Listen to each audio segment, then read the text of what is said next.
from California, Ms. Waters is recognized. Thank you very much. I will address my first question to Ms. Philo.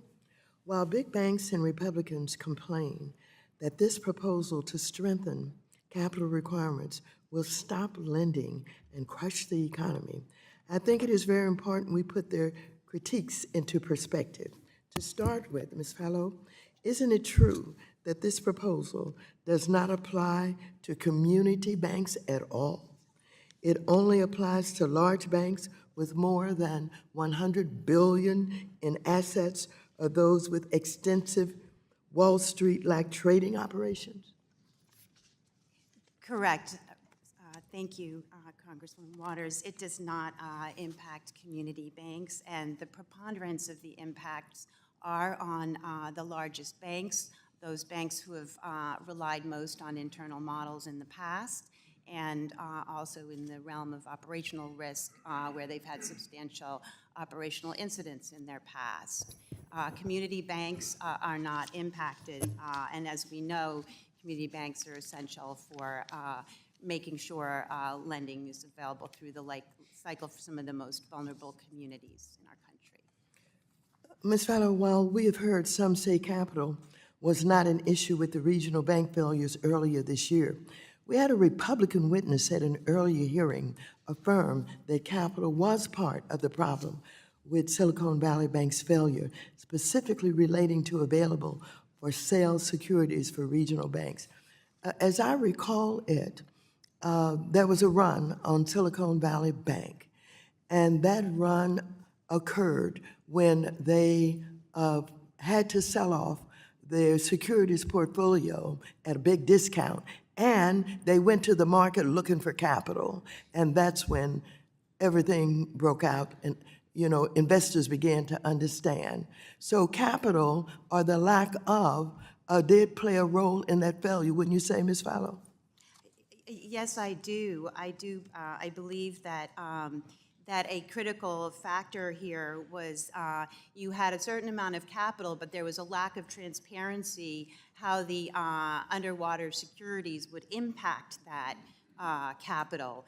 And investors, when faced with uncertainty and a lack of transparency, all of a sudden that capital cushion or that confidence capital cushion really, frankly, may not be enough. And we certainly learned that in 2008. And I think there are corollaries here in the SVB context in terms of how the investors reacted to the level of capital once they knew about those and were face to face with the realized losses. Thank you.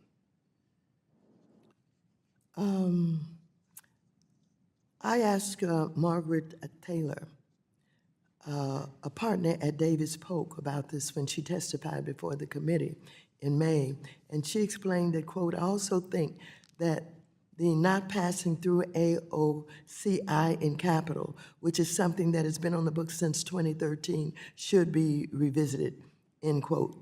So, going further, indeed, the Fed found that there was a 1.9 billion capital shortcome, or nearly 2% of its capital, when Silicon Valley Bank was able to have the unrealized losses in their securities portfolio exempted from its capital requirements.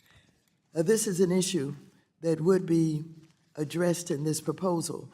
Fed Chair Barr explained, and I quote, if the bank had already been required to include those losses in its reported capital, it is less likely that the market and depositors would have reacted the same way. Furthermore, banks that were required to reflect unrealized losses on available for sale securities in regulatory capital manage their interest rate risk more carefully, suggesting that the requirement to include gains and losses on available for sale securities in regulatory capital leads to stronger risk management as well. Ms. Philo, we heard testimony from others today that capital was not an issue with the failure of Silicon Valley Bank, but do you agree with me again, we need to reiterate that capital clearly was an issue, and we need to strengthen capital requirements for our largest banks given the risk that they pose?